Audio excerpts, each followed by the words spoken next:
Okay, so get this picture. We're talking Civil War battlefields, right?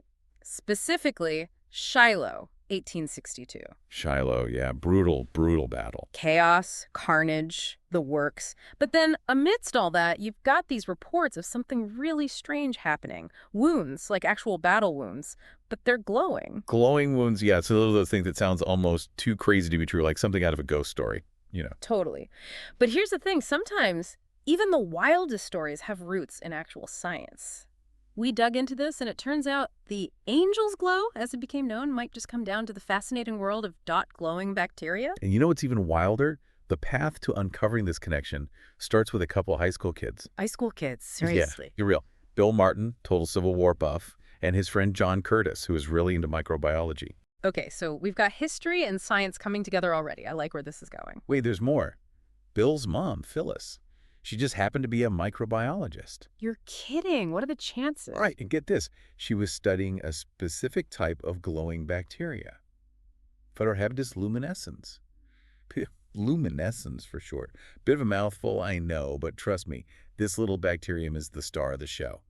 Okay, so we've got glowing wounds, Civil War mysteries, teenagers, and glowing bacteria with a catchy name.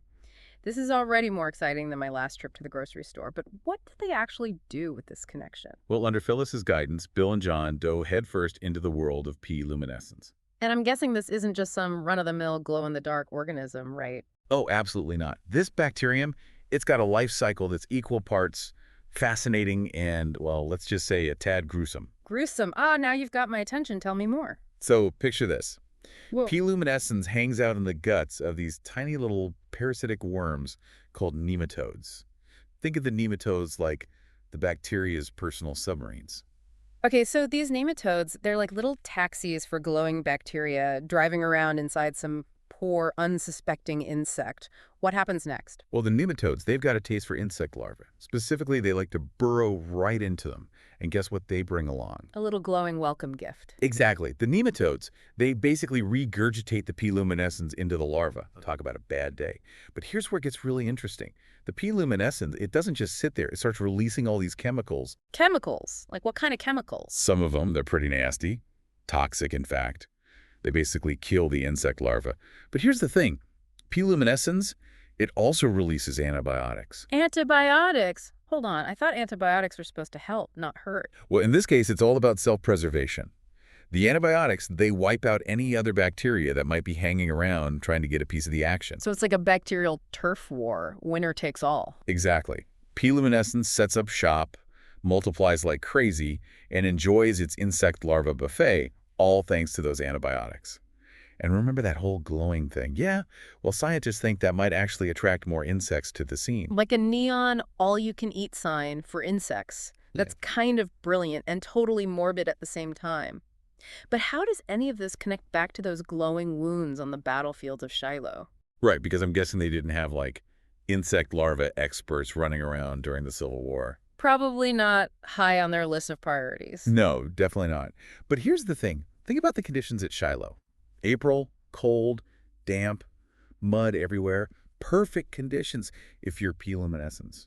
Less than ideal if you're a soldier with, an open wound. Exactly.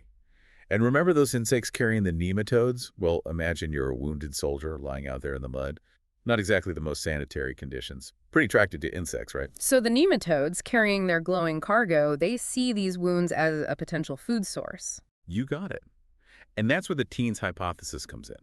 They figured that maybe, just maybe, those antibiotics that P. luminescens releases, the ones that normally help it outcompete other bacteria, well, maybe, in the wounds of those soldiers, they did something else, something unexpected. You're saying those antibiotics might have actually helped the soldiers? The possibility, right? I mean, think about it. You've got these wounds, prime real estate for all sorts of nasty bacteria, gangrene, sepsis, things that back then were often a death sentence. But maybe, just maybe, those glowing bacteria, they were actually fighting off those other infections. So instead of a curse, that eerie glow could have been a blessing in disguise.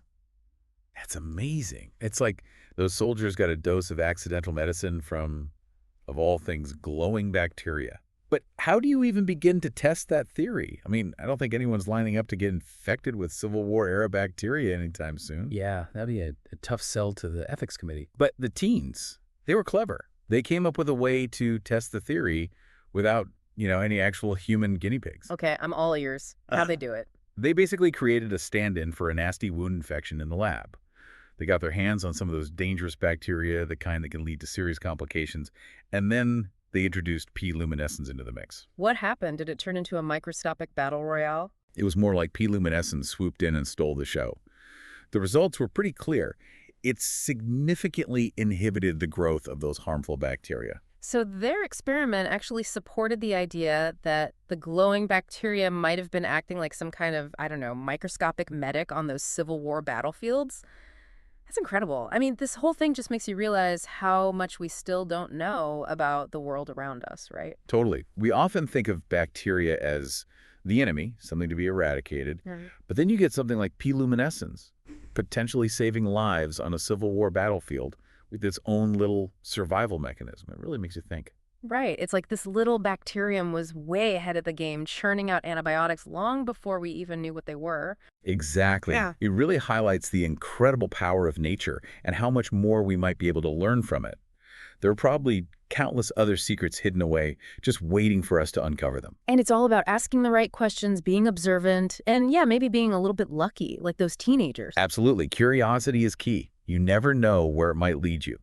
In this case, it led to a whole new understanding of a historical mystery and potentially a new avenue for medical research. Because even though we don't want to, recreate the conditions of Shiloh anytime soon, Definitely not. understanding how P. luminescens does what it does, how it produces those antibiotics, that could be huge in the fight against antibiotic resistance. Oh, absolutely.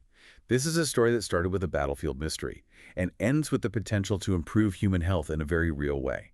And it all goes back to that initial spark of curiosity, that willingness to explore the unknown. Well said. This deep dive has been quite a journey, right? From eerie battlefield tales to microscopic bacteria, and finally to the cutting edge of medical research. It's incredible what you can uncover when you start digging into the details. And who knows what other mysteries are still out there, just waiting for someone to piece them together. That's the beauty of it, right? There's always something more to discover. To our listeners, we hope this story has sparked your own curiosity. If you want to explore further, we've got links to articles, research papers, even some historical accounts of the Battle of Shiloh in the show notes. Who knows, maybe you'll stumble upon a hidden connection of your own. Thanks for joining us for another deep dive.